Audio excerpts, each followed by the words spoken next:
Mesdames et messieurs, bonsoir. Merci de regarder. Ils ont fait. Oui, il a fait. En cette étape, il a écrit un livre. Notre invité est monsieur Kako Loïc Wembe. Bonsoir, monsieur Loïc. Bonsoir, monsieur Guéry. Est-ce que tu peux te présenter aux téléspectateurs? Déjà, merci de m'inviter sur votre plateau. Ils l'ont fait. Je suis Wembe Loïc. Je suis jeune étudiant autodidacte dans le domaine du développement personnel. Donc, quand je dis autodidacte, c'est-à-dire je me forme de façon personnelle, je lis les livres au fur et à mesure et avec du temps, j'ai eu à écrire ce chef-d'œuvre intitulé Osez réveiller votre génie.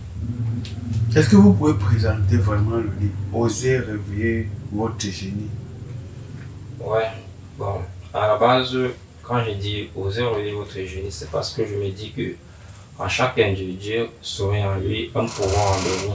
Pourquoi? Parce que moi, à la base, je suis quitté par exemple d'un échec en fait que je considère comme un déclic pour me rendre compte que je peux écrire un livre. Or, à la base, moi je suis technicien, donc j'ai fait technique, c'est-à-dire la santé, dans F8 en fait, qui est le département médico-social.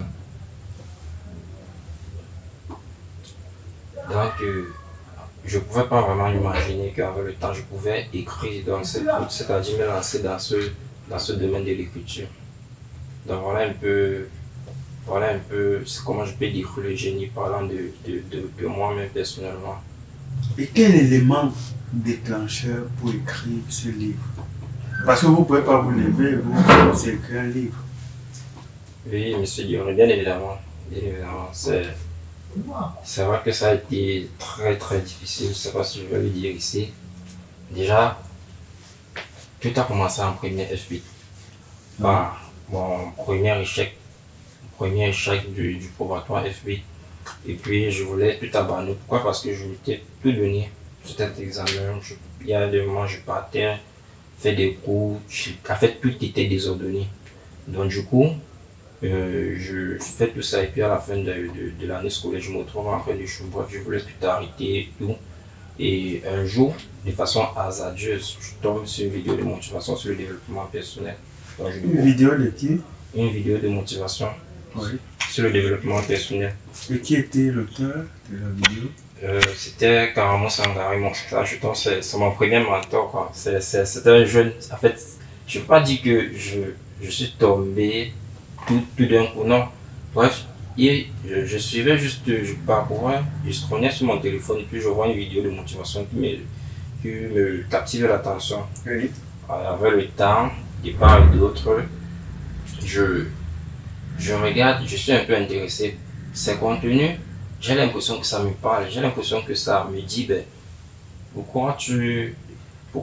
si lui le fait, pourquoi toi aussi tu ne peux pas le faire? Donc c'est ainsi que je me suis intégré et ça m'a donné aussi la motivation de continuer aussi avec les études puisque je ne voulais même plus fréquenter. Et quand vous avez écrit le livre, quel est le message ou bien la réflexion qu'on doit tirer? Les lecteurs qui vont tirer, qui vont lire le livre. Déjà la première réflexion, comme le dit le sous-titre du livre, en seulement cette étape simple comme je l'ai si bien dit. Par exemple, déjà le génie.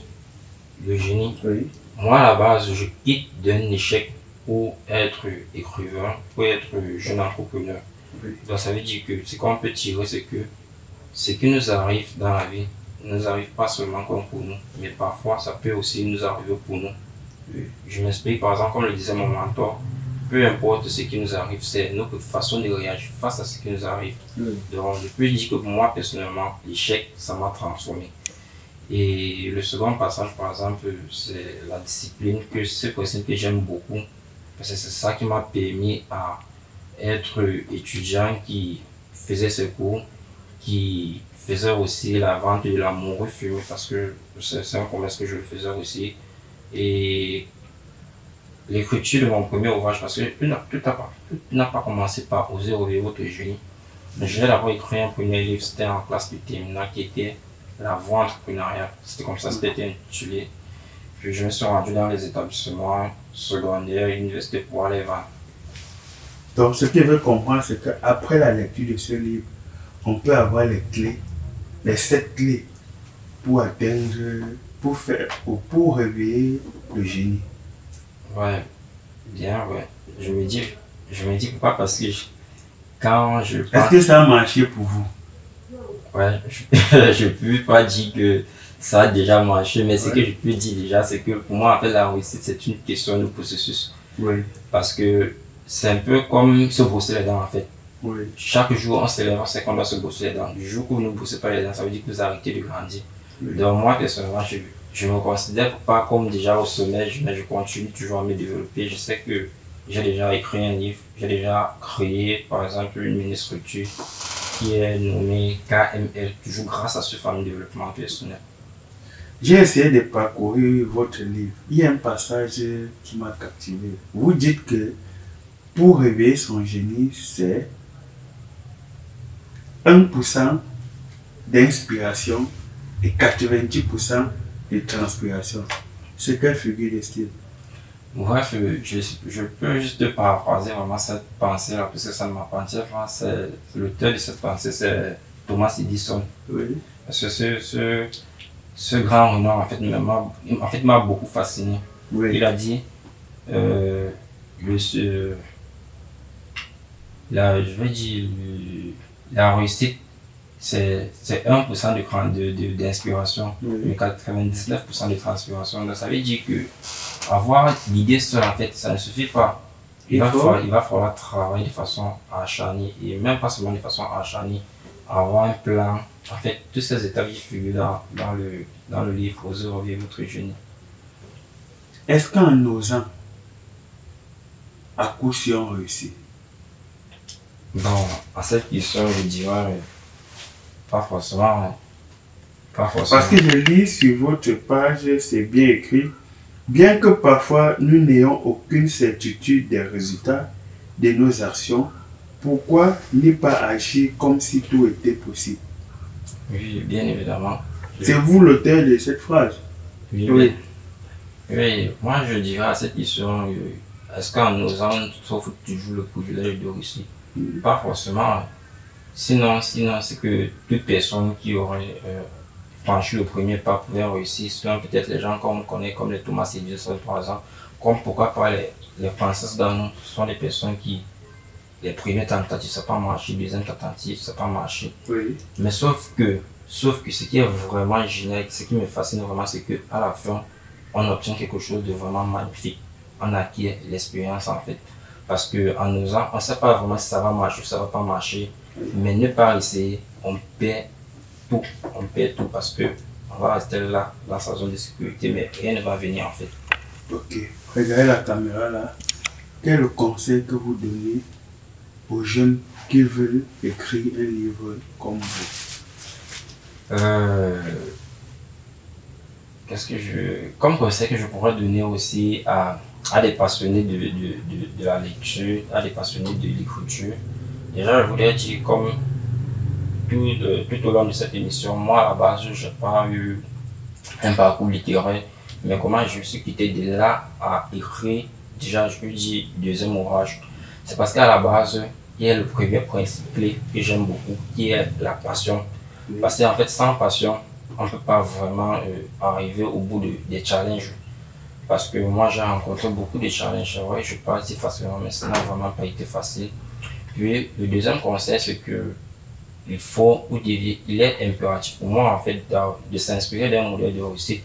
Parce que de tout ce que j'ai eu à dire, je me suis dit, il y a une personne qui m'a inspiré, par exemple, Karamo Sangare. Il est cette personne qui m'a dit, waouh, si ce jeune-là de 25 ou 24 ans peut le faire, ça veut dire que moi aussi je peux le faire. Et le troisième conseil que je pourrais vous donner, c'est que, vous savez, en fait, rien de grand dans cette vie n'a été réalisé sans la discipline. On peut avoir même peut-être 1 million, Oui. mais si on n'a pas vraiment de discipline pour savoir comment manager ces 1 million, bon, ça peut fuir du jour au lendemain. Oui. Et on trouve votre livre où exactement?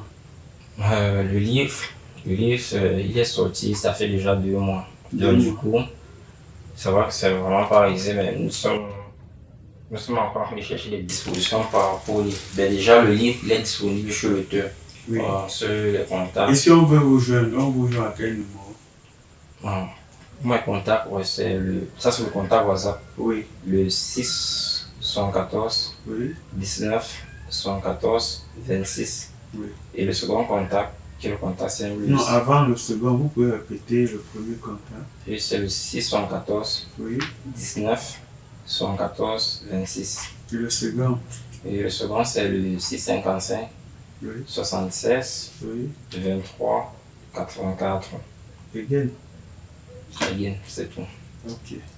Bon, pour finir, Loïc, Ouais. est-ce que ton génie est réveillé? Ça, c'est une question. Bref, je peux dire que mon génie est réveillé. Mon génie est réveillé parce que vraiment, si mon génie n'était pas réveillé, c'est que je n'aurais pas pu vraiment écrire ce livre qui m'a en fait. Je peux dire que mon génie est réveillé, mais sauf que c'est pas pour dire que ça s'arrête là parce qu'il y en a encore beaucoup à travailler, à s'améliorer de jour en jour. Donc moi, je peux dire que mon génie est réveillé. C'est la raison pour laquelle je voudrais vraiment passer ce message à travers ce livre à tout jeune comme moi qui se dit peut-être c'est difficile, c'est impossible pour moi. Si j'ai échoué 5 fois, 6 fois, non, je ne peux rien faire. Moi, c'était juste à ma première tentative. Mais grâce à cet échec-là, je me retrouve en train de réaliser des choses vraiment incroyables. Donc vraiment, c'est un peu le sens de la difficulté qui nous arrive aujourd'hui. Merci Loïc d'être venu. Merci, M. Diori, et merci beaucoup de m'avoir invité dans votre plateau pour tout cela. Je vous remercie infiniment. D'accord, merci. Merci de nous avoir regardés. Merci et à bientôt.